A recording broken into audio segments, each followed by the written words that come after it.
Good morning, angels. I got a channeled message. The ego is like a wild stallion. You have to tame it. When you are put in an uncomfortable position where your ego feels unsafe, it will do everything in its power to hold you back, just like a wild stallion would buck and kick. Just know that it's part of the process and do not let it deter you. So for those of us that still think that we are our ego, that when we hear that voice that's telling us urgently to stop and it's not our intuition, just know that that's natural. You don't have to listen to that voice anymore unless your intuition is telling you to. When you only hear that voice kicking and screaming, that's just the ego doing what it does. It doesn't require any attention from you. If anything, it requires you to intentionally remove yourself from that energy and focus it in another direction that's useful and productive. Another channeled message that I almost wanted to come through today is about uncovering your soul path. My cat. And so when you are focused on the ego, it's kind of like 111 on my timer. It's kind of like going the opposite direction of your soul path. Your soul path is where your heart is guiding you. You know, a lot of people say they're torn between their heart and their head. Well, I want to go ahead and venture to say that 90% of the time your heart is going to be right. Now, there's a difference between following your heart blindly when you love someone that's hurting you. That's not your intuition. That's your heart being big and gooey. And also a lot of it is your ego attached to something that you think you'll never be able to find again. Attached. We think it's our heart, but it's actually our ego. And so it gets really complicated. You have to learn how to listen to your intuition and let it be a guiding light. Much like this necklace is standing out to me. Let it be a light in the dark, because you're going to be walking through darkness. A lot of you, I'm hearing, and that doesn't mean you're going to be walking through horrible, like a hell realm or anything. What it means is you're going to be walking in the darkness, much like I've been doing, where you don't know what's coming, and you're being asked to trust and have faith. And some of you are going to have to walk through some darkness in the way that you might have been thinking initially, because healing trauma is a very dark. It can be very, very dark. When I hit rock bottom and considered suicide, it was largely because of the trauma that I was healing. It also had a lot to do with the isolation of the pandemic, but the two combined was lethal. I'm really kind of shocked that I made it through. I'm not even lying. God had a lot to do with that. I don't think I would have made it out if God hadn't intervened, okay? And by that I just mean I don't think I would have had the strength to keep going, because I didn't know that there was anything left to push for. But thank goodness I did, because when I got to the other side of that, that's when all the magic started happening. That's when I started to have memories of who I was, my past lives, start having realizations and visions of who I am and what I'm here to do. And it's when I started doing my life's work. And now, when I think about not being here, it makes me feel very, very sad, because I'm so grateful. I'm so grateful to have this opportunity to be a part of this new earth awakening, to lead people, to guide people through that darkness. Thank you, Spirit. Exactly. That's what I'm here to do, is to guide people through that same darkness to the light. I am the light because I am a conduit for the light. I am cleared of all the darkness so that I can be the light. And that isn't to say that I'm special, because we all have the opportunity to do this. We are vessels for the divine. We don't get to take credit for that. Just like we don't get to take credit for all the darkness either. You don't have to take credit for that. And by that I mean, you don't have to take it on as if it's you. You are not your darkness. You are not the darkness that inhabits you. That is something else inhabiting your body. It's kind of overtaking it, largely because there's nobody there saying, hey, get out of here, you know? You've got to protect what is yours. You have to protect your inner child. Thank you, Spirit. Yes. And if you don't know what that means, do some research about healing your inner child. Or you can work with me. I'm very, very, very, very connected to helping people heal their inner child and heal their trauma. That's a huge part of what my job is here. I know it might not be in any of the descriptions of the work I do on my website, but mentorship dives deep into that. Absolutely. We can't heal. Thank you, Spirit. Spirit wants you to know, I've had some of you reach out recently about healing trauma or undoing like really tough patterning. Doing that in one session isn't really going to work.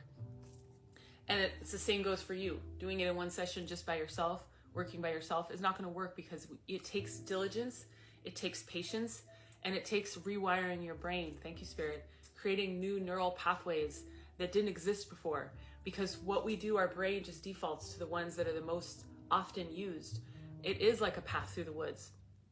If there's a path through the woods, you're going to take it. If it's between that and just pushing through brush and getting cut up or having to cut your own path through the woods, that's essentially what it's like to rewire the brain. Your brain's like, I don't want to do all that work. I'm just going to go back this other way. So just know that that's what's happening. When you get caught back in an old thought pattern, it's just because you haven't created necessarily a new neural pathway in your brain to take you somewhere different. And that's because that takes time. It takes dedication and discipline and effort. It takes consistency. And that's what a lot of people lack. That's what I lacked for most of my life. I don't know where all this discipline came from all of a sudden, but holy mother, am I disciplined? I've had it in me this whole time. I just hadn't exercised that muscle.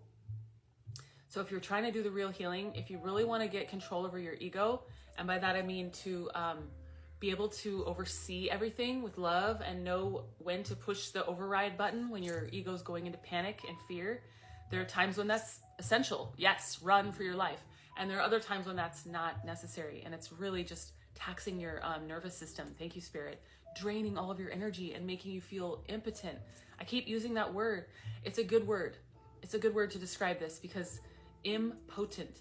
It just means that you're not fully focusing all of your energy in a way that's serving you, that you're not able to go in any direction and be the full version of you. When we go inward and do the healing, the inner child healing and the trauma, the healing of your trauma, at whatever age that happened, we are able to focus our energy in a clear, almost like a clear line is what I'm seeing, like a channel from Spirit, just whew. And most importantly, you are able to be a vessel for Spirit. And if you don't believe in God, just know that your higher self is going to be the one in charge instead of your lower self. That's the difference between, shooting for peace, believing in peace, not freaking out when someone attacks you verbally or mentally, or even people talk about spiritual warfare and stuff, not freaking out, not getting in your ego about it. Just doing what you can to process, integrate, transmute, and move forward. Don't get stuck. Don't get stuck in the story, Spirit's saying. Even if it has to do with spiritual warfare. A lot of you get stuck on that. Trust me, as a person who's in the public eye now, triggering a lot of people, all I'm really feeling all the time is like darkness and denseness that I'm transmuting. That's a lot of people's judgment, criticisms. That's what you guys call spiritual warfare. That's really all it is. Somebody thinking about you in a negative manner, somebody projecting onto you, which happened yesterday. And it's like my ego could have easily freaked out and just deleted it, which would have been my previous incarnation's response, is just to get as far away from the conflict as possible, shut it down, to not respond. I'm not the kind of person to attack someone, but instead I addressed it. I just spoke from the heart. I expressed myself. And the truth is, I know that it's an opportunity every time that happens to step further into power, into my sovereignty. Thank you, Spirit. Into my own self-confidence, not looking to others to furnish our sense of self-worth. We cannot look to other people to build us up. We have to do that. We have to let God in to do that with us. So just know that you're not your ego. Your ego is only a very, very small fraction of what makes you up as a human. And the more that we focus on the ego, the bigger it gets, and the more it becomes the focal point of our life and our reality. And those of you who get triggered by someone and immediately project and assume things about them, that's you letting your ego take control. And you might think that they're the one being egotistical, but if you put your ego onto them and say, this is what you're doing, you're actually the one bringing the ego into the picture.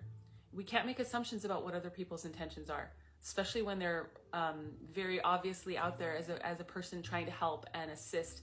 When we put our ego into the picture, it's really because that's how big our ego is. It takes up a lot of room. And as a person who's not living by my ego anymore, sometimes it's weird. It's different. I keep feeling like I'm just living in a different reality than 99% of humanity. And I'm excited for some of you guys to catch up. The ones that have already been here for a long time, thank goodness for you. Let's keep getting more people. Part of your job, thank you, Spirit, part of the reason why you're ahead of the curve is because you're supposed to be bringing more people along. Spreading the word, sharing your story, putting yourself out there. I know it's scary. I know that people can attack you when you put yourself out there, but people can also love you and thank you and show up for you when you put yourself out there. You have to focus on what you want to create, not what you don't want. Because if you focus on what you don't want, you're going to create more of it, all right? If you want a private reading or you need some mentorship, sacredmuseproject.com. I'll put it in the description box. I love you. Keep going.